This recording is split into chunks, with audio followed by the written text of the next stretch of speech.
essa nossa aula número 3, principais teorias administrativas, abordagem humanística, né? Então, a abordagem humanística da administração, ela ocorre com o aparecimento da chamada teoria das relações humanas, né? Essa é a única teoria que, de fato, a gente vai estudar dentro dessa abordagem, que ocorreu nos Estados Unidos, né, a partir da década de 1930. Então, essa teoria ela surgiu graças ao desenvolvimento das ciências sociais, principalmente a da psicologia, e, em particular, a psicologia do trabalho, né, que é uma área pouco conhecida, inclusive nos dias de hoje, mas que cada vez mais está ganhando mais relevância nas discussões administrativas. E a psicologia do trabalho, por sua vez, desenvolveu-se em duas etapas, que foi a análise do trabalho e a adaptação do trabalhador ao seu trabalho, né? Ou seja, como é que eu posso fazer com que qualquer tipo de funcionário possa se adaptar ao seu trabalho e bem executá-lo. Nesse sentido, a abordagem humanística ela surgiu como consequência das conclusões da experiência de Hawthorne, que eu vou detalhar mais à frente que experiência foi essa e por que ela foi importante. Ela foi também um movimento de reação e oposição à teoria clássica da administração e também buscou humanizar e democratizar a administração, né? Ou seja, ter-se uma visão muito mais afetuosa e cuidadosa da gestão da empresa com os seus funcionários. Então, como é que ela surgiu? Ela surgiu graças a um pesquisador, que no caso é esse que está exposto aqui para vocês, o George Elton Mayo, que foi um psicólogo australiano, também sociólogo, pesquisador e professor da Universidade de Harvard, né? Aquela lá onde surgiu também John Davis e Wade Goldberg, onde criaram o conceito de agronegócio. E esse trabalho do Elton Mayo aconteceu entre 1923 e 1926, onde ele realizou uma pesquisa que revelou a importância de considerar a influência dos fatores sociais em uma situação de trabalho. Ou seja, não existe, segundo Elton Mayo, não existia mais essa história de que a sua vida pessoal, o seu trabalho, nada interfere aqui na empresa. Não, a gente precisa saber quem são nossos funcionários, qual a realidade de cada um, para que, obviamente, a gente tenha o tratamento adequado com cada. E os principais pontos apontados por Elton Mayo em seu trabalho foi que o trabalho é uma atividade tipicamente grupal, né? Ou seja, dependendo de um trabalho ser feito individual, mas a gente vai sempre estar colaborando com outra pessoa. O operário não reage como indivíduo isolado, mas como membro de um grupo social, ou seja, independente de qualquer atitude que a gente toma se baseando também na opinião dos nossos colegas, né? Seja por influência direta ou indireta dele ou deles. E a tarefa básica da administração é formar uma elite capaz de compreender e de comunicar. Um dos principais pontos apontados pelo trabalho do Elton Mayo é que o ser humano é motivado pela necessidade de estar junto, de ser reconhecido, de receber adequada comunicação, né? Ou seja, de fazer parte de um grupo, de ser valorizado e de, obviamente, receber as informações corretas, as informações que precisa para, obviamente, poder executar bem o seu trabalho. E também foi um ponto apontado por Elton Mayo que a civilização industrializada traz como consequência a desintegração dos grupos primários da sociedade, né? Ou seja, a Revolução Industrial, né, que foi potencializada principalmente nessas primeiras décadas aí do século XX, ela acabou por trazer uma consequência danosa para a sociedade, que foi fazer com que houvesse essa desintegração dos grupos primários, né? Ou seja, as pessoas começaram a ficar não tão colaborativas, né? Elas começaram a olhar mais para si mesmos e se preocupar apenas com si mesmo. E, obviamente, isso traz danos, porque prejudica o trabalho coletivo e o senso de colaboração participativa. E se formos parar para refletir, é algo que também está muito em evidência hoje com a chamada revolução digital. Tá tudo bem até aqui, pessoal? Tá dando para compreender? Sim. Ok, obrigado. Bem, a TRH, né, que é como a gente pode chamar a teoria das relações humanas, ela mostra então o esmagamento do homem pelo impetuoso desenvolvimento da civilização industrializada, né? Algo que a gente abordou também de forma indireta quando conversamos sobre a administração científica, né? Essa preocupação de cada vez mais as fábricas produzirem mais, né? Exigindo mais do trabalhador, e mesmo que os trabalhos do Taylor, né, através da administração científica, e do Henry Fayol, através da teoria clássica, abordassem aspectos que contribuíam para que a vida do trabalhador fosse melhor, né, o que alguns estudiosos apontam é que isso, na verdade, funcionava mais nos livros deles e nas palestras do que, de fato, era aplicado nas fábricas. Então, a teoria das relações humanas, ela vem querer quebrar com esse paradigma, né? Ela vem querer dizer, olha, isso não está acontecendo e nós precisamos, de fato, tratar o trabalhador, que é quem, de fato, faz com que uma fábrica funcione, com mais atenção, com mais cuidado, com mais valorização. E outro aspecto que a gente pode citar aqui entre essa discussão entre abordagem clássica versus a humanística é a questão que a civilização é baseada na industrialização e na tecnologia, trouxe sérios problemas humanos, né, sociais e também políticos. E Elton Maio dedicou 3 livros a esses problemas. Então, o principal ponto do trabalho de Elton Maio vai ser a experiência de Ralph Thorne, né? O que foi isso? A experiência de Ralph Thorne, ela foi realizada em 1927, né, pelo Conselho Nacional de Pesquisa dos Estados Unidos, em uma fábrica da West Electric Company, que ficava situada em Chicago, no bairro de Hawthorne. E a sua finalidade era determinar a relação entre a intensidade da iluminação e a eficiência dos operários medida através da produção, né? Na verdade, a West Electric Company ela estava satisfeita quanto ao seu nível de produtividade, mas ela começava a se preocupar em quem de fato eram os funcionários dela e como que ela poderia, né, contribuir para que o funcionário se sentisse mais à vontade. Obviamente, isso poderia ter um retorno no que diz respeito de produtividade. Então, foi solicitado, né, essa pesquisa, onde o Elton Maio liderou o grupo de pesquisa, e o objetivo, a finalidade era justamente essa, determinar a relação entre a intensidade da iluminação, ou seja, como que uma sala de produção, por exemplo, bem iluminada ou mal iluminada, poderia efetivar na produtividade do funcionário, né? Como é que isso influenciava na situação. Então, o objetivo inicial era estudar a fadiga, ou seja, o cansaço, o estresse que era gerado pelo trabalho e, obviamente, os acidentes, a rotação de pessoal, ou seja, contratação e demissão, e o efeito das condições físicas de trabalho sobre a produtividade dos empregados. Então, tudo isso vai ser objetivo secundário dessa principal preocupação, que era como que o efeito da iluminação pode influenciar a produtividade.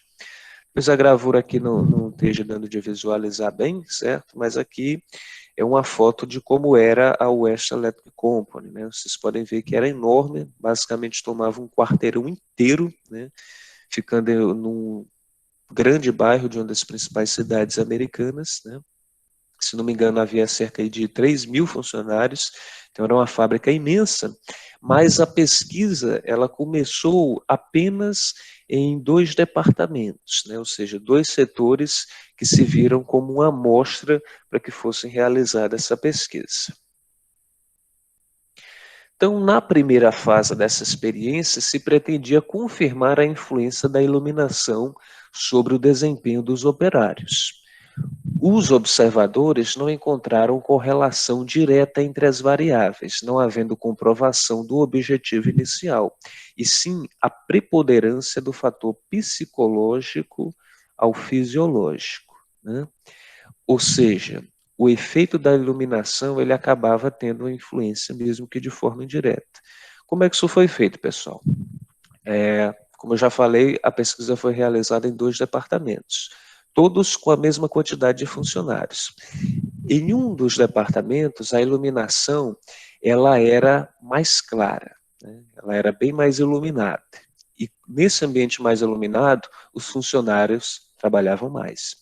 No ambiente que era menos iluminado, se via que havia uma produtividade menor. E havia ainda algumas experiências rotineiras, como, por exemplo, você ficar aumentando o nível da luz e diminuindo, ou revezando ao longo do dia essa iluminação. E o que acontecia quando havia esse revezamento? Toda vez que a iluminação aumentava, os funcionários costumavam a ser mais produtivos. Quando ela ficava uma iluminação mais amena, mais escura, a produtividade caía, né? Ou seja, a iluminação ela acaba influenciando no que diz respeito à nossa fisiologia da percepção do ambiente de trabalho. Um ambiente mais iluminado é um ambiente que traz uma comodidade maior, é uma sensação de dia e, obviamente, a gente se sente mais disposto. E é justamente essa constatação, pessoal, que influencia diversas decisões no que diz respeito à iluminação, como, por exemplo, a quantidade de luzes que são necessárias, né, de lâmpadas que são necessárias nós termos, por exemplo, uma sala de aula.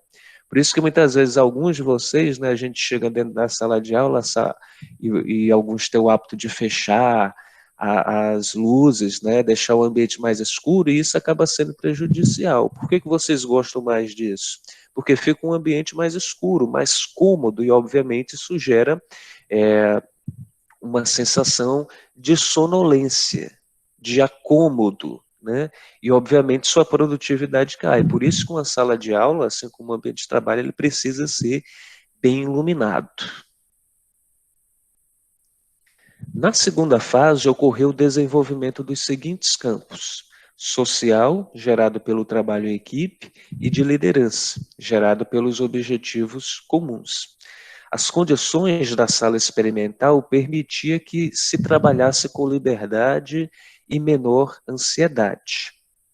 Supervisão branda, ambiente amistoso, né, e sem pressões, proporcionando um desenvolvimento social e a integração do grupo entre si, né? Ou seja, em um dos departamentos havia essa situação onde você tinha um supervisor, uma pessoa responsável pela produção, que era mais amistosa, né? Dava bom dia, perguntava como todo mundo está, perguntava a cada um se estava precisando de alguma coisa, ou seja, criava todo um ambiente onde os funcionários se sentiam bem à vontade para executar o seu trabalho, sem pressão, sem cobrança. E isso, às vezes, era mais motivador do que um ambiente onde você está sendo cobrado o tempo inteiro. Foi isso que foi possível comprovar, já que no outro departamento se tinha um supervisor de linha mais rígida, que ficava cobrando o tempo inteiro e que não tinha essas mesmas características e atitudes que tornavam o campo social mais colaborativo. Seguiu-se a terceira fase, na qual foi verificada por meio de um programa de entrevistas para conhecer a opinião das pessoas e os sentimentos dos empregados, onde foi constatada a existência de uma organização informal de operários em que existia lealdade e liderança em certos funcionários em relação ao grupo. Nessa terceira fase, pessoal, diversos funcionários foram chamados individualmente para serem entrevistados pela comitiva da pesquisa. E eles faziam todo tipo de pergunta, né? Desde aspectos pessoais até os profissionais. E aí foi possível verificar que os funcionários eles tinham chamados grupinhos, né? As panelinhas, como a gente chama hoje em dia, onde uns funcionários se sentem mais à vontade com outros, né? E isso acabava por fazer com que esse ambiente fosse mais agradável para eles, ou seja, se você não pertencia a algum grupo, você se sentia mais triste, mais isolado. Então, você pertencer a um grupo, isso te dava uma sensação de pertencimento a uma espécie de família, e isso é positivo. Só que também foi possível verificar que esses grupos, eles normalmente eram liderados, né? Assim como todo grupo tem uma pessoa que se destaca mais. E essa pessoa normalmente alimentava teorias, como, por exemplo, argumentar que a gestão da empresa não trabalha direito, né, que eles são escravizados, que as condições de trabalho não são adequadas, ou seja, costumam construir argumentos que colocam, às vezes, os funcionários contra a gestão da empresa. E isso, obviamente, fazia com que alguns funcionários eles não conseguissem se relacionar bem com os próprios gestores, justamente por serem influenciados pela opinião daqueles que lideravam o grupo. Obviamente que isso fez com que a pesquisa deixasse bem claro para a empresa que ela tinha que começar a tomar mais posturas para não combater o surgimento desses grupos, mas fazer com que esses grupos fossem mais positivos e tivessem uma melhor visão dos gestores e de, obviamente, que se esses questionamentos e essas indiferenças, insatisfações fossem levados para os gestores da empresa, eles seriam ouvidos e, obviamente, poderiam ser feitas propostas adequadas. Esse programa de entrevistas também foi muito importante para a gente saber como tratar um funcionário de forma diferenciada. Por exemplo, eu não podia cobrar que um determinado funcionário nunca chegasse atrasado se ele morava, por exemplo, a várias quadras de distância, às vezes até em outro bairro que fica do outro lado da cidade até chegar à empresa. Esse colega, obviamente, tem que chegar no horário, mas se ele chegar uma vez atrasado, ele precisa ser compreendido. Diferente, por exemplo, de outro funcionário que mora no mesmo bairro da empresa e acaba se atrasando com a rotina com muito mais frequência, né? Então é preciso saber quem são nossos funcionários para tratá-los da forma mais adequada. Então esse programa de entrevista foi muito importante, né? Foram mais cerca de 1.400 entrevistas realizadas e foram muito produtivas no que diz respeito a entender, né, qual a visão que os funcionários alimentavam sobre os gestores da empresa. E por fim, na quarta fase, teve-se como foco a observação e a igualdade de sentimentos entre os membros do grupo e a relação de organização formal e informal, que tinham por finalidade a proteção contra o que o grupo considerava ameaças da administração, que era o que tinha sido relatado lá na terceira fase, né? Isso, obviamente, teve como objetivo você tentar minimizar os impactos que esses conflitos entre os grupos pudessem prejudicar o ambiente do trabalho. Outro ponto muito importante da experiência de Hawthorne, né, aconteceu na segunda fase, que eu acabei esquecendo de citar para vocês, que era fazer modificações no tempo de trabalho. Lá era comum, por exemplo, você não ter intervalo, você só tinha o horário de almoço. Então, o que aconteceu? Em um dos departamentos, os pesquisadores inseriram um intervalo pela manhã, né? E o que aconteceu? Esse departamento se tornou mais produtivo. Depois eles inseriram um outro intervalo no período da tarde, ou seja, agora eles teriam 2 intervalos durante o turno aliás, tinha um intervalo no turno da manhã e um intervalo no turno da tarde, né, que antes não tinha. Cada intervalo, se não me engano, tinha cerca de 20 minutos. que vocês acham que aconteceu? A produtividade deles aumentou ou caiu?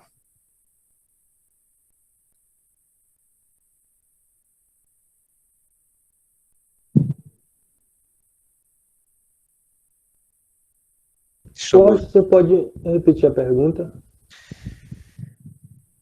Eles estavam no departamento, né, fazendo a experiência, eles resolveram introduzir um horário de intervalo que não existia até então, eles só tinham intervalo de almoço. Introduziram um intervalo no meio da manhã, de cerca de 20 minutos, e a produtividade dos funcionários aumentou. Ou seja, embora você tenha retirado 20 minutos de trabalho, mas mesmo assim a produtividade aumentou.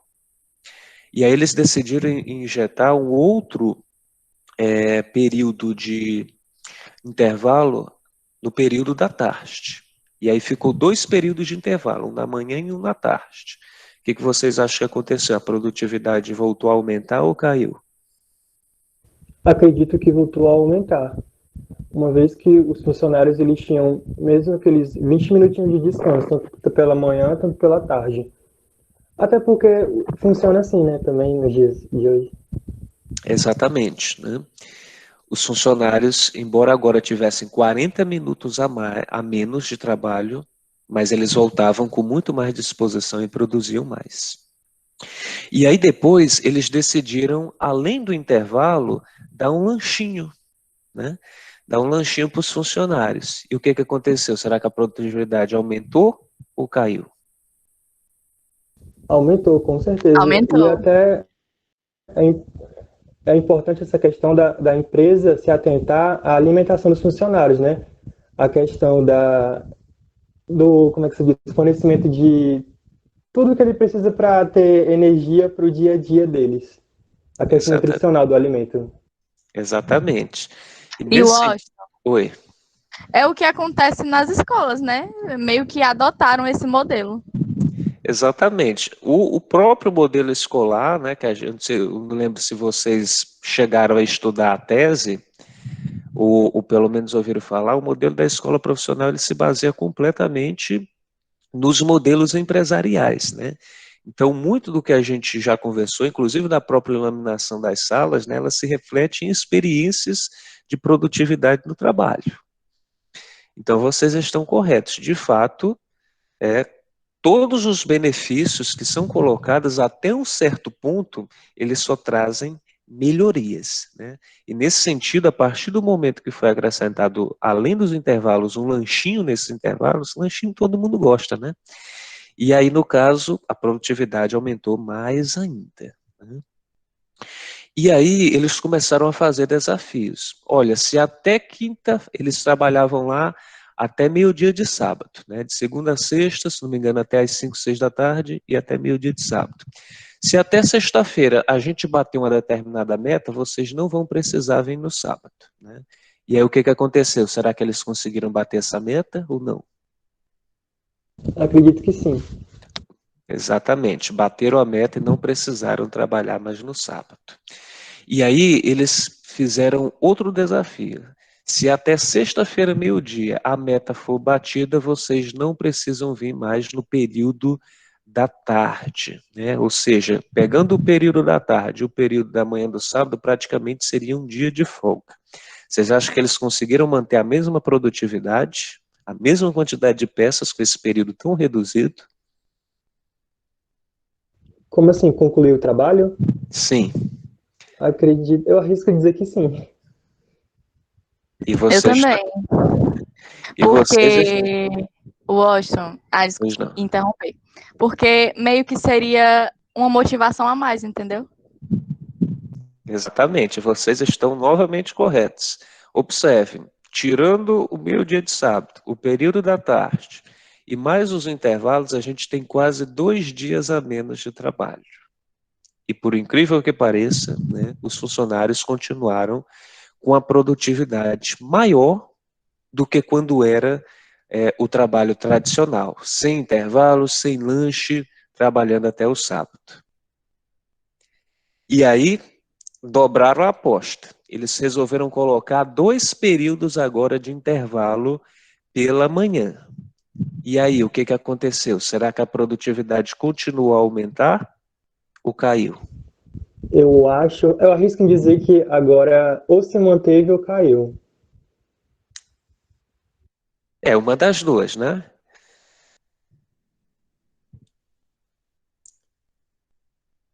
E aí, pessoal?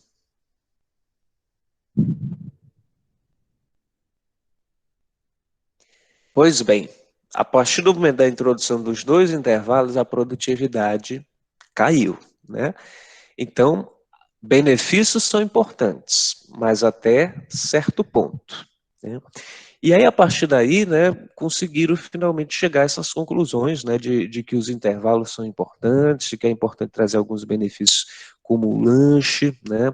Algumas outras situações são citadas nessa pesquisa, como, por exemplo, você deixar com que água esteja disponível no próprio ambiente de trabalho, os banheiros também estejam próximos, até, pessoal, o fato de você não deixar um funcionário sair para tomar água ou ir no banheiro no mesmo horário é consequência da experiência de Hawthorne, né? Porque eles verificavam que quando ia dois funcionários saindo do ambiente de trabalho, eles poderiam se cruzar nos corredores e aí começava a conversa, né? E aí, assistiu a novela ontem? Como é que foi o futebol, etc e tal.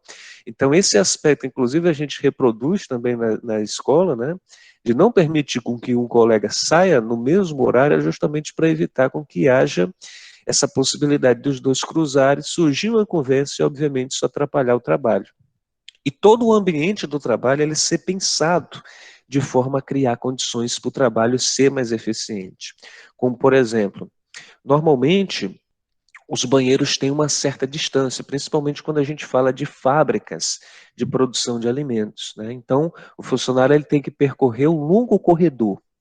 E o que que acontece em muitas fábricas hoje, através do que foi descoberto na experiência de Hawthorne? No percurso desse corredor, né, você tem, por exemplo, no início do corredor, assim que a pessoa sai da área de produção, você pode ter armários onde vai ter lanches, como biscoito e frutas, né?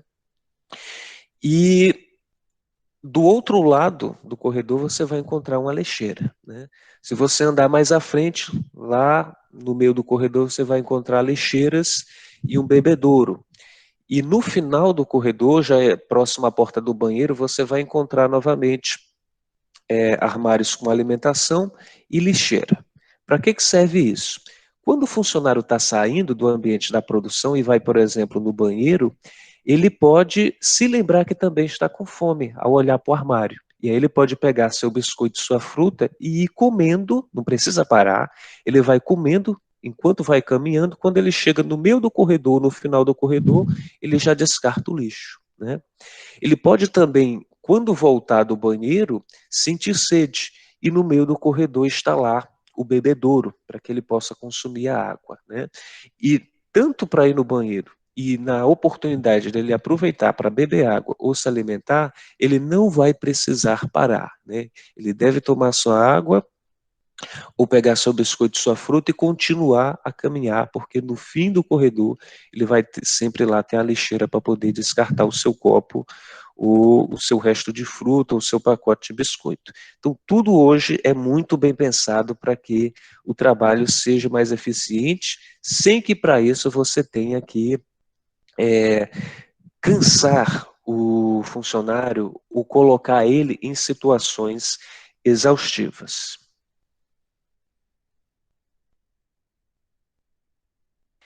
Bem, então após a quarta fase, certo, pessoal? Infelizmente, a pesquisa de Hawthorne, ela acabou, certo? Porque a universidade estava passando por alguns problemas financeiros e, obviamente, não encontraram viabilidade de continuar com a pesquisa, mas deixou um legado imenso, né?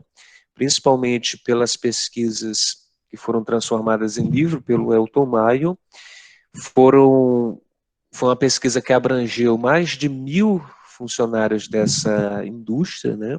Então foi um trabalho muito longo, durou cerca de 4 anos e, obviamente, trouxe resultados muito positivos.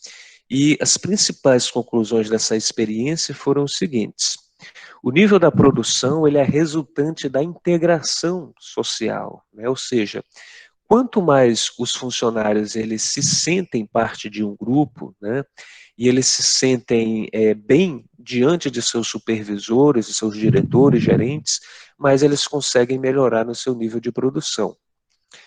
Isso também foi comprovado por das outras partes avulsas da pesquisa, né, como, por exemplo, se vocês devem recordar que eu disse que havia 2 departamentos, e um dos departamentos, por exemplo, durante um determinado tempo, você tinha o gerente que era mais rígido e o outro que fazia uma supervisão mais branda, né?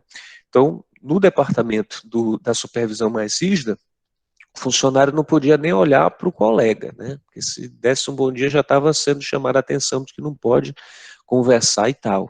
E na supervisão mais branda, né, os funcionários podiam sim trocar alguns diálogos com os colegas, desde que isso obviamente não atrapalhasse o andamento do trabalho. Outra conclusão da experiência é que o comportamento do indivíduo ele se apoia totalmente no grupo, né? Ou seja, muitas pessoas tomam decisões com base no que o seu grupo está conversando. E o comportamento dos trabalhadores ele está condicionado às normas sociais, né? Ou seja, as regras de uma empresa, o que pode, o que não pode, elas acabam influenciando como que a gente toma determinadas atitudes, embora mesmo assim, um grupo ao qual a gente faz parte pode nos influenciar, questionar essas normas. Outra conclusão é que as pessoas participam de grupos e mantêm uma constante interação social, né? Se isso não for possível de acontecer dentro da empresa, né, ou do próprio ambiente de trabalho, vai acontecer no horário do almoço ou lá fora, né? Como a gente sabe que temos, por exemplo, muitos colegas de trabalho que se reúnem no fim de semana para ir almoçar na casa um do outro, para poder jogar o futebol, para poder ir a uma festa, né, entre outros eventos sociais a qual as pessoas aproveitam, né, para estabelecer relações especiais com aquelas pessoas que passam tanto tempo do seu lado no ambiente de trabalho.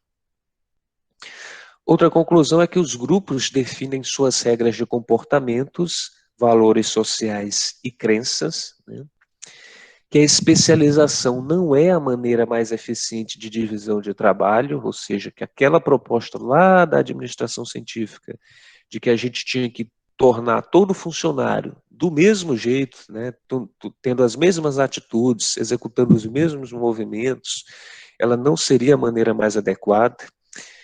Assim como também é proposto pelo Henry Fayol, de que você mantenha um funcionário em um mesmo ambiente de trabalho, em um mesmo departamento. Né? O Elton Maio diz o inverso. Interessante é que o funcionário ele passe por diversos setores, né? Tem uma visão geral sobre toda uma empresa. E uma última conclusão é que os elementos emocionais não planejados e irracionais, eles são irracionais no comportamento, né? Ou seja, atitudes que partem do nosso sistema psicológico, né, emocional, que a gente não planeja, como, por exemplo, não está se sentindo bem, e aí a gente trata o colega com a palavra ríspida, chora, né, está triste o tempo todo, isso é considerado um elemento não planejado, que se a gente pudesse controlar, a gente controlaria. Então, muitas vezes isso nasce pela nossa falta de racionalidade, de conhecer a nós mesmos para poder controlar os nossos sentimentos, né? Então, qualquer atitude que surge no ambiente de trabalho, nesse aspecto, ele possivelmente se dá por um ambiente de trabalho que não garante que o funcionário tenha a chamada segurança psicológica, ou seja, a capacidade de se sentir bem no seu ambiente de trabalho. Então, por fim, né, com essas conclusões, o Elton Mayon traz as chamadas funções básicas da organização, que é diferente das funções básicas da empresa proposta pelo Henry Fayol, né? Segundo o Elton Mayo, as funções básicas da organização são as seguintes: a organização industrial, ela tem duas funções, a função econômica e a função social. A função econômica é a de produzir bens ou serviços. E a função econômica, aliás, a função social, é a de satisfazer seus participantes. Né? Quem são seus participantes? É o que a gente chamou já em outra aula de stakeholder. Primeiramente, os funcionários da empresa, né, os funcionários da organização, mas também quem usufrui desses produtos ou serviços e todos os interessados na empresa. Quando a gente atinge a função social, a gente tem o equilíbrio interno, ou seja, a estabilidade da empresa. E quando a gente atinge a função econômica, a gente tem o equilíbrio externo, que é a estabilidade da empresa fora do seu ambiente, que é dentro do ambiente mercadológico, junto a seus clientes, o governo, aos concorrentes e entre outros. Então, o equilíbrio externo e interno, quando são atingidos, eles de fato denotam o sucesso empresarial. Deu para compreender, pessoal? Sim, Washington. Está tudo claro em relação às etapas da experiência de Hawthorne, suas conclusões e as funções básicas da organização?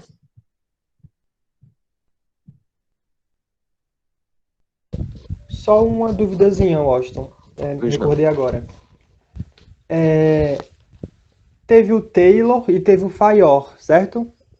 Essa é a pronúncia do nome, né?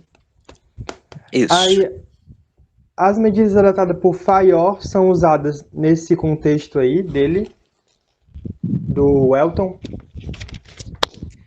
Em alguns aspectos, sim, né? Como a gente colocou lá no início, tanto o trabalho do Taylor e do Fayol, do que diz respeito, por exemplo, à organização racional do trabalho e os 14 princípios de Henry Fayol, eles traziam aspectos de bem-estar do funcionário, né? Mas o que muito se fala é que na época essas proposições e teorias das duas teorias dele, elas de fato não eram aplicadas, elas funcionavam apenas no papel, nos livros, nas palestras que ele dava, né? No que diz respeito ao funcionário. Por exemplo, funções básicas da empresa proposta pelo Fayol, de você ter o departamento de segurança, de produção, né, de financeiro, isso acontecia. Agora, no que diz respeito a aspectos de bem-estar do funcionário, o que se diz é que na época isso não acontecia, de real. Estava dentro da teoria clássica da administração e da própria teoria da administração científica, mas de fato não acontecia na prática. Então, a teoria das relações humanas, ela surge principalmente como uma crítica em dizer que a abordagem clássica, ela não condizia com 100% da realidade e que a gente precisava agora apresentar uma nova abordagem que de fato colocasse o funcionário como objeto principal de estudo. Né? É por isso que se diz que a preocupação, a finalidade dos estudos da administração científica e da teoria clássica da administração foi a ênfase nas tarefas e nas funções da empresa. E agora, finalmente, com a teoria das relações humanas, a ênfase de estudo vai ser nas pessoas e como elas realizam suas tarefas e como se relacionam com as funções da empresa. Então, de fato, elas estão, né, o que você comentou no que diz respeito a aspectos da teoria de Fayol, ela já estava bastante enraizada na época, e é justamente por isso que há esse movimento de questionamento em relação a ela e de uma nova proposta que, de fato, valorize as pessoas. Ok? Ok, Washington, obrigado. Por nada. Então, concluindo aqui, como uma espécie de legado, ou seja, de um grande conjunto de situações que foi deixado pela experiência de Hawthorne, foram as seguintes situações. Os trabalhadores, eles são criaturas sociais, complexas e dotadas de sentimentos, desejos e temores, né? Sentimentos, desejos e temores que precisam ser compreendidos, e é justamente por isso que hoje nós temos a psicologia do trabalho, né? Inclusive, muitas empresas têm o seu psicólogo, né, dentro da empresa para poder compreender quando é que que o funcionário está com um problema pessoal, como um problema de alcoolismo, um problema causado por depressão, por luto de ter perdido alguém, né? Situações que precisam ser compreendidas e serem propostas melhorias, e que, obviamente, muitas vezes o funcionário não se sente à vontade para expor essas deficiências emocionais. Também é legado da experiência de Hawthorne compreender que as pessoas são motivadas por necessidades humanas e alcançam suas satisfações por meio dos grupos sociais com que interagem. Que o comportamento dos grupos sociais é influenciado pelo estilo de supervisão e liderança, né? Quanto mais nós temos uma supervisão que nos passa a segurança, o sentimento de amizade, de coleguismo, de confiança e admiração, mas o grupo de trabalho tende a se sentir mais à vontade e, obviamente, se sentir mais produtivo e colaborar mais. E também é legado da experiência de Hawthorne que as normas sociais do grupo funcionam como mecanismos reguladores do comportamento dos membros, né? Ou seja, novamente a questão de que os grupos que são formados e o que eles conversam acabam muitas vezes por influenciar todos os membros do grupo. E daí a preocupação para que, seja quem for, com quem tenha um papel de liderança nos grupos, essa liderança ela seja produtiva, positiva e não destrutiva no que diz respeito à visão da empresa. E um último legado seria o comportamento comportamento no trabalho, a consequência de muitos fatores organizacionais, né? Desde a forma como a empresa é gerenciada, como aspectos que trazem benefícios ao funcionário, né? Como você, por exemplo, pagar um adicional pelo salário, pelo funcionário mais produtivo, dar prêmios de valorização, como aquela situação de escolher o funcionário do mês, dividir os lucros da empresa, dar benefícios, como, por exemplo, cestas básicas, né? Criar um ambiente de descanso, de lazer para um funcionário, como nós temos hoje empresas, por exemplo, que tem campo de futebol, que organiza campeonato dentro da área esportiva da empresa, que cria cursos de capacitação dentro da empresa, né? A gente já em outros anos tivemos a oportunidade de visitar, por exemplo, a Fábrica Fortaleza, né, inclusive para visita técnica dessa disciplina. Nós vimos lá, por exemplo, você tem todo um ambiente construído de valorização do funcionário. Tem cinema dentro da empresa, tem biblioteca para que o funcionário consiga estudar. Se não tiver nenhum livro, ele pode propor, a empresa compra, né? Ele tem espaço de lazer com mesa de ping-pong, jogos de xadrez, área para jogar futebol, vôlei, área de ateliê, onde ele pode pintar, fazer esculturas, né? Tem a universidade corporativa, onde você pode fazer cursos técnicos ou faculdade dentro da própria empresa. Tudo isso para que o funcionário se sinta realmente valorizado, e obviamente isso influencia muito no que diz respeito ao desenvolvimento do pessoal e profissional do funcionário, né, que é muito importante nos dias de hoje. Então eu vou deixar esse último ponto aqui de lado, que não é tão relevante, certo, para a gente conseguir concluir a aula dentro do período adequado, mas vai estar no slide e vocês podem visitar, que é apenas uma discussão sobre as principais necessidades humanas apontadas pelo Elton Maio. Então, basicamente é isso, pessoal. Essa é a teoria das relações humanas, né? Ela teve muito impacto no que diz respeito a como as organizações elas funcionam hoje.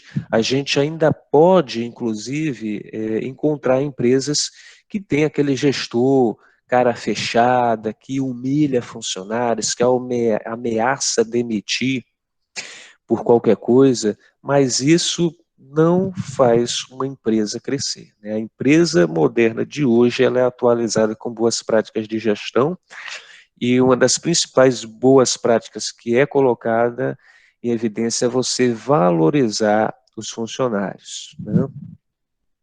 O cara que um dia já foi um dos maiores empresários do nosso país, o Ike Batista, hoje, na verdade, é um condenado pela justiça, mas lá por volta de 2012 ele era o oitavo homem mais rico do mundo, né? E vivia dando entrevistas, as pessoas sempre questionavam o sucesso, e ele dizia, né, que o ponto principal de como ele conseguiu sucesso foi justamente a valorização dos funcionários, né? E um dos principais atrativos que ele colocava na empresa era a divisão dos lucros. Quanto mais uma empresa superava suas expectativas de meta de produção, mais ele dividia os lucros, né? Ou seja, chegava a ponto de, às vezes, a empresa pagar 2, 3 vezes mais o salário a qual o funcionário recebia. E, obviamente, isso faz toda a diferença, né? A empresa não se preocupa apenas com o lucro para si, mas ela começa a dividir essa riqueza com os funcionários. Isso contribui diretamente para que os funcionários se sintam parte da empresa, deem o seu melhor e possam passar a vida toda lá sem ter que ter essa preocupação da gente ter que estar contratando, treinando o pessoal novamente, que isso gera muito custo e desgaste para a empresa. De fato, isso aconteceu bastante, Maria Clara. A gente recebeu uns kits e eles gostaram bastante. Pena que a gente não está sem condições de reproduzir esse ano, por exemplo, essa situação, né? Mas é isso, eu espero que vocês tenham conseguido observar muitos pontos, né, da empresa moderna que a gente ouve tanto falar hoje em dia e que eu espero que seja esse tipo de empresa a qual vocês estarão habitando, né, no futuro ambiente de trabalho a qual vocês ocuparão, né? A gente se vê amanhã novamente na aula de projetos de empreendedorismo rural e já está aí disponível o link para que vocês possam registrar a frequência de vocês. Tenham todo um excelente início de semana e até amanhã.